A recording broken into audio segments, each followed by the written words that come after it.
This is a global original podcast.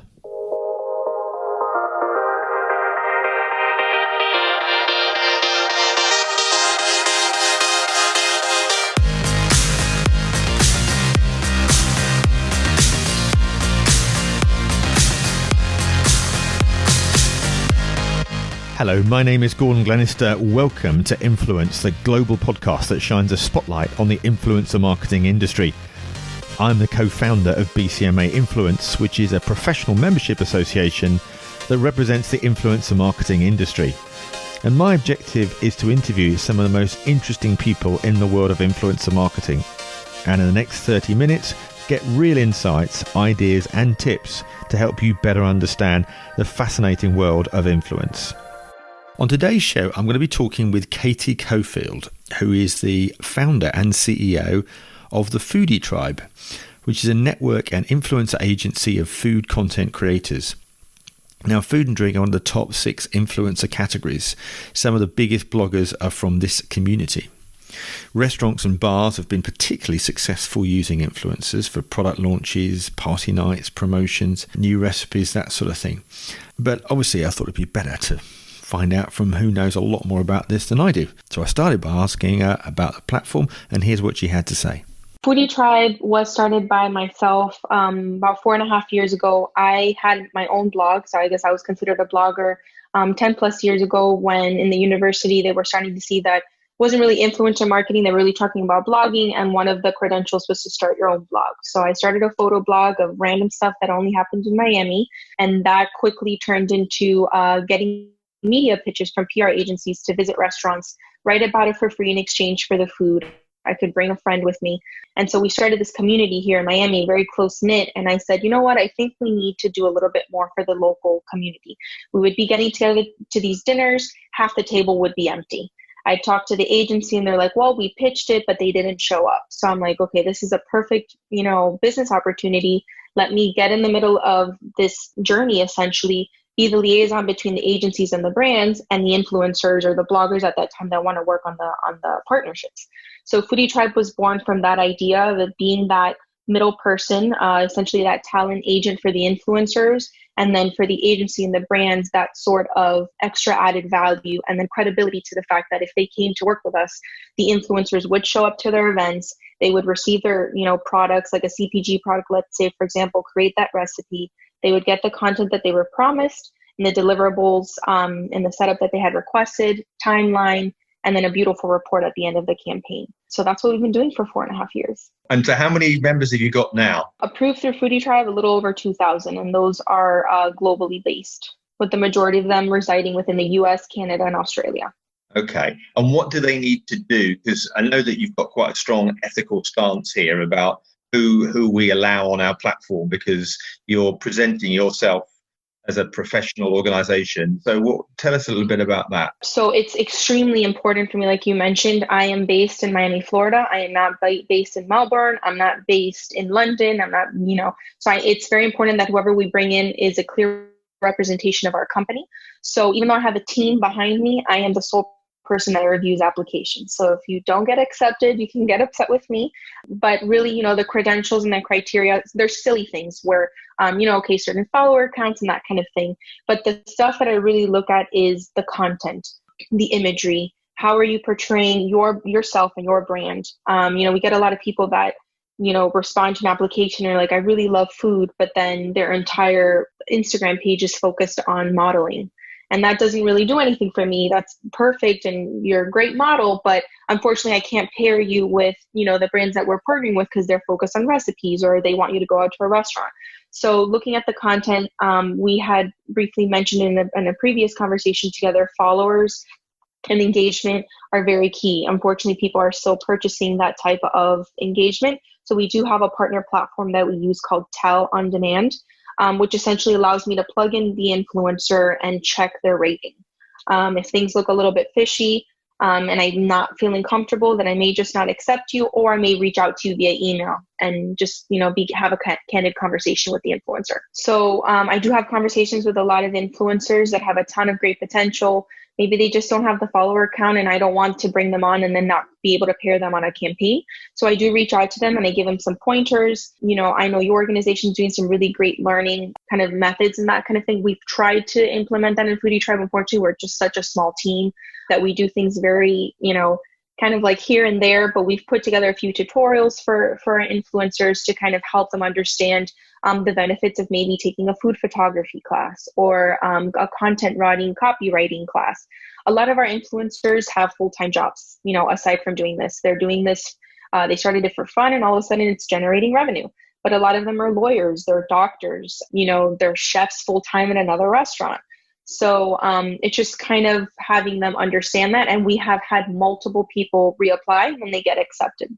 So why do you think food and drink is such a popular sector within influencer marketing? Because it's right up there with the top 6. I mean, people ask me this, I'm like, well, everybody eats, right? So I think it's just, it's important daily life thing. So besides like the fashion and lifestyle, I think definitely food and beverage is top there. I think food photography is really fun for a lot of people. I personally started it because I am not a model and I don't like to take selfies, but I'm very comfortable behind the camera, taking photos of food. That kind of like, makes me happy, taking photos and really trying to show people, what they're able to experience in different communities. So I think relaying culture, community, all of that is very easy to do with food. And therefore, it entices a lot of people to kind of get in on that. I think the same thing with recipe development. It leads for a lot of really nice creativity. Do you find it works particularly well with new restaurant openings? Oh, yes, for sure. Yes, most definitely. So a lot of the projects that we did, I'm going to call it pre-COVID, when it was restaurant-based, was definitely a lot of grand openings. Besides having influencers come in and try a new cocktail menu, we did work on a lot of new, it was maybe a new franchise or just a new chain in general. I think that makes people excited to kind of be a part of something new and fresh, and then be the first to kind of let people know. So whenever we were hosting those events, it was always a pretty good 50-50 split between influencers at the table as well as local media. If you were to just use this, so let's just say a new restaurant is opening in Miami. Typically, and a restaurant were to come to you for a recommendation, so look, we'd like to get some influencers down. How many would you recommend as part of a campaign? What sort of budget should they allow? So when we first started, 4.5 years ago, bloggers or influencers, content creators weren't really requesting monetary compensation. They were fine with just showing up to a restaurant, bringing a friend and getting, the food for exchange. Now it's very difficult to get somebody out without, some sort of compensation. They're driving or they're taking some sort of, commute, they're paying for parking. So I would say when people ask me for a rough budget, that you should expect, if you're going to work with, let's say, a micro influencer, somebody a little bit lower, let's say 5 to the 25,000 mark, you can expect to pay between $200 and $400 US dollars per post. So what I try to do is when we're compiling a campaign, especially for a new restaurant, we can understand that they're, budget strained. We tell them they should have at least 3 to 5 influencers. And then we try to get enough budget so that they can each post at least twice with some story content sprinkled in between.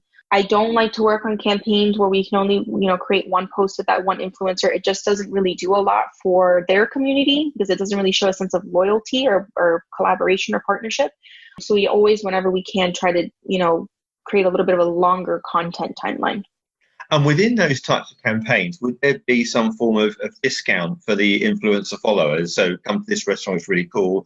And if you use my code, then you can get, buy 2, get 1 free, or some form of offer linked to it. Yeah, 100%. So for the in-store, if we're going inside of the restaurant, we do that kind of thing where they'll mention the influencer's handle as they're getting ready to sign, the check. And then for a lot of, obviously, because of the way that things are right now, there's a lot of delivery. So now we're just sending out codes. So it's a little bit easier for tracking purposes on the restaurant side. And you get some really good traction from that. What sort of response rate would you get, When we did this, we did a test run for Red Lobster, a much larger organization. The only thing that I found, and something that I talk about whenever somebody wants to initiate this, is we need to make sure that the operations team understands kind of what's going on.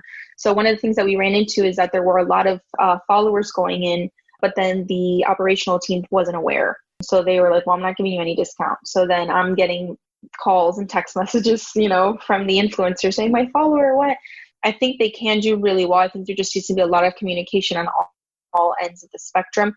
Obviously the ones where it's just a click, a code, we did that for Uber Eats, really easy, very simple. That did well. The only thing that I mentioned there to the company was that it was like for first time users. And at this point, almost who hasn't used Uber Eats? I think coming up with something a little bit more unique so that we can make sure that we can really, turn the key there and get people to purchase their food on that. So what would you say in all your sort of 4 years has been your sort of blow away campaign, regardless of budget? Which is the one that says yes? So I am so grateful to have worked with so many wonderful brands over the past 4.5 years. I think one campaign that really stands out that I really love, just because it was a little bit of a different strategy, was a company came to us. Their client was the German National Tourism Board. And they were like, well, they want to work with influencers, but we're not really sure how. And I'm like, okay, well, this is an interesting client because usually it's a very straightforward, this is a CPG brand, create a recipe, or, this is a restaurant, go out and, to kind of tackle that. So what we did is I identified that there was this really nice booklet of 18 recipes that a German chef had put together for a previous festival. So I was like, great. So what I'm going to do is I'm going to get a group of influencers to pick a unique recipe and recreate it with their own spin on it. So that's what they did. We had, I think, a little bit over 10, if not 10 influencers work on the campaign all over the United States. They each picked their own individual recipe and created their own spin on the German dish. So that was a really fun campaign. All the influencers really enjoyed it because I'm not sure how often they get to recreate German dishes, but it was also just a very colorful campaign, which is something that we really pride ourselves here at Foodie Tribe. And that's why I'm so crazy about who I let in. And I mentioned color and imagery in the content. A lot of the content that we put on our campaign is just, it's very eye-catching. And it, reminds me, I have a PR background and I used to pitch to newspapers and stuff. And they always used to tell me, well, if you're not caught in the first 25% of that newspaper, then nobody's going to read your article. So that's kind of how I think about it. And that, I think as of yet, in the past 4.5 years, that was the coolest campaign that we've worked on. We were just talking, weren't we, a few minutes ago, that when people have got a smaller budget and people are left saying, what happens if somebody comes to you and say, look, we've got a $5,000 budget, we want or $10,000, we want to go bigger with this. What would you say to them? Well, most of the time, what I like, and I think I mentioned it previous, if I am able to work on a campaign where we have enough budget, where I can assign a dollar amount to a smaller group of influencers for a longer term partnership, that's always the answer for me. I would rather do that. There are campaigns where it makes sense to work with 20 or 30 influencers, one post, and just like the entire month just be blowing it out of water with all this content from all of these different influencers. And that's fine.